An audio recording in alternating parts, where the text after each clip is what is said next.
Praise the lord. హల్లెలూయా. దేవుని నామమునకు మహిమ కలుగును గాక. ప్రభువైన యేసుక్రీస్తు నామములో మీ అందరికీ నా ప్రత్యేకమైన వందనం తెలియజేస్తూ ఉన్నాను. పరిశుద్ధ గ్రంథంలో నుండి ఒక వాగ్దానంతో మీ ముందుకు రావడానికి దేవుడు నాకు ఇచ్చినటువంటి అవకాశాన్ని బట్టి ఎంతగానో ప్రభువును స్తుతిస్తూ ఉన్నాను. పరిశుద్ధ గ్రంథంలో నుండి ద్వితీయోపదేశ కాండం 28వ అధ్యాయము 7వ వచనం మనం చదువుకుందాం. ద్వితీయోపదేశ కాండము 28వ అధ్యాయము 7వ వచనం మనం చదువుకుందాం.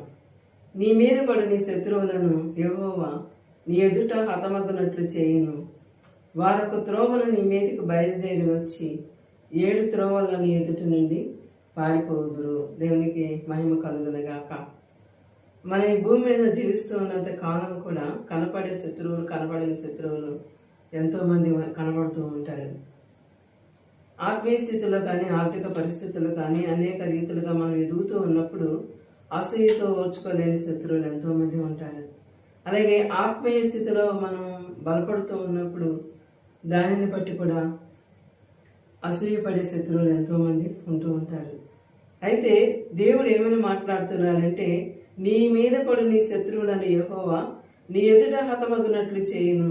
వారు ఒక త్రోవను నీ మీదకి బయలుదేరి వచ్చి 7 త్రోవల నీ ఎదుటి నుండి పారిపోవుదురు అని వాక్యం సెలవిస్తుంది. ఒకవేళ మనకు హాని చేయాలని, ఇబ్బంది పెట్టాలని దుష్టుడు ఎంతగా ప్రయత్నం చేసినప్పటికీ అది ఒక త్రోవను వచ్చి 7 త్రోవలు పారిపోతుందని వాక్యం స్పష్టంగా తెలియజేయబడుతూ ఉంది. మరి ఒక వాక్యం మనం చూసినట్లయితే నిర్గమకాండంలో 23వ అధ్యాయంలో ఒక వాక్యం రాయబడి ఉన్నది. నీవు ఆయన మాట జాగ్రత్తగా విని నేను చెప్పినది యావత్తు చేసిన ఎడల నేను నీ శత్రువులకు శత్రువును, నీ విరోధులకు విరోధినై ఉండును. దేవుని ఆజ్ఞలను జాగ్రత్తగా మనం గాయకుంటూ ఆయన మాటను మనము విని నడుచుకున్నప్పుడు మన శత్రువులకు దేవుడు శత్రువుగా ఉంటాడు, మన విరోధులకు దేవుడు విరోధుగా ఉంటాడు. అంటే మన పక్షమై ఉండి దేవుడు పోరాడుతూ ఉంటాడు. యుద్ధము యెహోవాదే అని దేవుడు సెలవిస్తూ ఉన్నాడు. అవును, ఎవడు తరుముకుండానే దుష్టుడు పారిపోవును. ఎందుకంటే మన పక్షంగా దేవుడు ఉంటాడు కనుక మనకు విరోధి అయిన అపవాది తంత్రములన్నింటినీ జయించడానికి దేవుడు మనల్ని శక్తివంతులుగా ఉంచుతాడు కనుక ఎవడు తరుముకుండానే దుష్టుడు పారిపోతాడు. నీతిమంతులు ఎల్లప్పుడూ కూడా సింహం వల్లే ధైర్యంగా ఉంటారని కూడా పరిశుద్ధ గ్రంథంలో వ్రాయబడి ఉన్నది. దేవునికి స్తోత్రం కలుగునుగాక. శత్రు బలవంతుడిపై కూడా దేవుడు మనకు విజయం ఇచ్చి ముందుకు నడిపించగల శక్తివంతుడై ఉన్నాడు.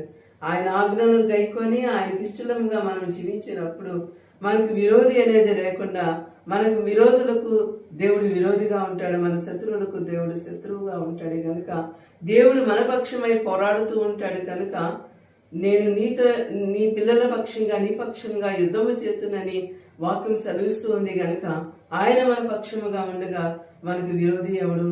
అవును కదా, యెహోవాయే దేవుడిగా గల జనులు ధన్యులని కూడా వాక్యంలో వ్రాయబడి ఉన్నది. దేవుడు మన పక్షమై ఉన్నప్పుడు శత్రువు మన మీదకి దాడి చేసినప్పటికీ ఒక్క త్రోవలో మన మీదకి వచ్చినప్పుడు దేవుడు మన పక్షమై ఉన్నప్పుడు 7 త్రోవల నుండి వాడు పారిపోతాడని స్పష్టంగా దేవుడు ఈ దినాన మనతో మాట్లాడుతూ ఉన్నాడు. దేవునికి స్తోత్రం కలుగునుగాక. నేను ముట్టినవాడు నా కలుగుడును ముట్టినట్లే అని దేవుడు మాట్లాడుతూ ఉన్నాడు. అవును, యోబు చుట్టూ దేవుడు కంచె వేసినంత కాలం కూడా అపవాది యోబుని ఏమీ చేయలేకపోయింది. కానీ ఎప్పుడైతే యోబుకి దేవుడు యోబు చుట్టూ కంచె తీసివేసినప్పుడు, సాతానుకు అనుమతి ఇచ్చినప్పుడు, యోబుకి ఎన్నో శ్రమలు సాతాను కలిగించినప్పటికీ దేవుడు యోబు పక్షంగా ఉన్నాడు గనుక యోబు ఒక్క మాట కూడా దేవుణ్ణి తోలనాడకుండా, దూషించకుండా నీతిమంతుడిగా జీవించాడు గనుక రెట్టింపు ఆశీర్వాదములతో, రెట్టింపు దీవెనలతో సమృద్ధిని కలిగి మరలా జీవించగలిగాడు. దేవునికి స్తోత్రం కలుగును గాక. దేవుడు మన పక్షంగా ఉన్నప్పుడు మనకు విరోధిగా ఉన్నటువంటి అపవాది తంత్రములన్నింటినీ ఎదిరించడానికి దేవుడు మన పక్షంగా ఉండి శక్తిమంతుడిగా, బలవంతుడిగా ఉంటాడు. వాక్యమైన ఆత్మ ఖడ్గంతో ప్రార్థన నిత్యము మనం కలిగి జీవించినప్పుడు మనల్ని ఏది చేయాలని దుష్టుడు ప్రయత్నం చేసినప్పటికీ వాడు ఏమీ చేయలేడు. అవును, ఏదో చేయాలని ఆలోచన కలిగి ఉంటాడు కానీ వాడు ఏమీ చేయలేక పారిపోతూ ఉంటాడు. దేవునికి స్తోత్రం కలుగును గాక. దేవుని నామమునకు మహిమ కలుగును గాక. 2వ సమూయేలు గ్రంథంలో కూడా ఒక వాక్యం రాయబడి ఉన్నది. నా శత్రువులను వెనుకకు మళ్ళ చేయువాడు నన్ను ద్వేషించు వారిని నేను నిర్మూలము చేయుదును అని వ్రాయబడి ఉన్నది. దేవునికి స్తోత్రం కలుగును గాక, దేవునికి మహిమ కలుగును గాక. శత్రువులను జయించడానికి, అపవాది తంత్రములను ఎదిరించడానికి ఈ సర్వాంగ కవచమును దేవుడు మనకు అనుగ్రహించి ఉన్నాడు. రక్షణ అనే శిరస్త్రాణము, వాక్యమైన ఆత్మ ఖడ్గము, మరి నడుములకు సత్యమనే దట్టిని, పాదములకు సువార్త వలన సిద్ధ మనసు అనే జోడును మనం తొడిగి జీవించినప్పుడు, వాటిని కలిగి మనం జీవించినప్పుడు, ఎల్లప్పుడూ ప్రార్థన కలిగి మనం జీవిస్తూ ఉన్నప్పుడు దుష్టుడు మనల్ని ముట్టడానికి కూడా దేవుడు మన చుట్టూ కంచె వేసి కాపాడుతూ ఉంటాడు. కనుక మనకి క్షేమమును, సమాధానమును, నెమ్మదిని కలుగజేస్తాడు. ఇదేనా ప్రభు మనకిచ్చినటువంటి వాగ్దానము. ద్వితీయోపదేశ కాండం 28వ అధ్యాయము 7వ వచనములో, నీ మీద పడు నీ శత్రువులను యెహోవా నీ ఎదుట హతమగునట్లు చేయును, వారు ఒక త్రోవను నీ మీదికి బయలుదేరి వచ్చి 7 త్రోవలు నీ ఎదుటి నుండి పారిపోవుదురు. ఆమేన్. దేవునికి మహిమ కలుగును గాక. మనల్ని ఎంత ఇబ్బంది పెట్టాలని ప్రయత్నం చేసినా ఒక త్రోవ నుండి వచ్చినటువంటి ఆ దుష్టుడు 7 త్రోవల నుండి పారిపోతాడని దేవుడు సెలవిస్తూ ఉన్నాడు. గనక మన పక్షమై దేవుడు ఉన్నాడు. మన చుట్టూ ఆయన అగ్ని కంచె వేసించాడు. ఎప్పుడైతే మనం బాప్తిసం తీసుకొని మనం దేవుల్లో బలపడుతూ ఉంటామో ఆయన దూతలను మనకి తోడుగా ఉంటాడు. కనుక ఆయన మన పక్షమై ఉంటూ ఉంటాడు. దేవునికి స్తోత్రం కలుగును గాక. ఏ భయం లేకుండా దేవుని సన్నిధిలో మనం జీవించాలంటే దేవుని నిరంతరము మనం కలిగి జీవించాలి. ఆయన ఆజ్ఞలను అనుసరించి జీవించాలి. ఆయనకు లోబడి జీవించాలి. దేవునికి స్తోత్రం కలుగును గాక. దావీదు భక్తుడు అంటున్నాడు, యెహోవా నా కాపరి, నాకు లేమి కలుగదు. ఇంత ధైర్యంగా ఎలా చెప్పగలుగుతున్నాడు? ఆయన నాకు కాపరిగా ఉన్నాడు, నాకు లేమి కలుగదు, ఏ విధమైన భయం నాకు లేదు, ఒంటరిగా ఉన్నాను, హాయిగా పండుకుందునని దావీదు భక్తుడు ఎలా చెప్పగలుగుతున్నాడు? ఆయన చుట్టూ దేవుడు కాపుదల భద్రత ఉంచాడు గనక, శత్రు బలవంతుడిపై దేవుడు ఎప్పటికప్పుడే విజయం అనుగ్రహిస్తూ ఉన్నాడు గనక, ఎల్లప్పుడూ దేవుడు తోడుగా ఉంటాడనే ధైర్యంతో దావీదు భక్తుడు మాట్లాడగలుగుతున్నాడు.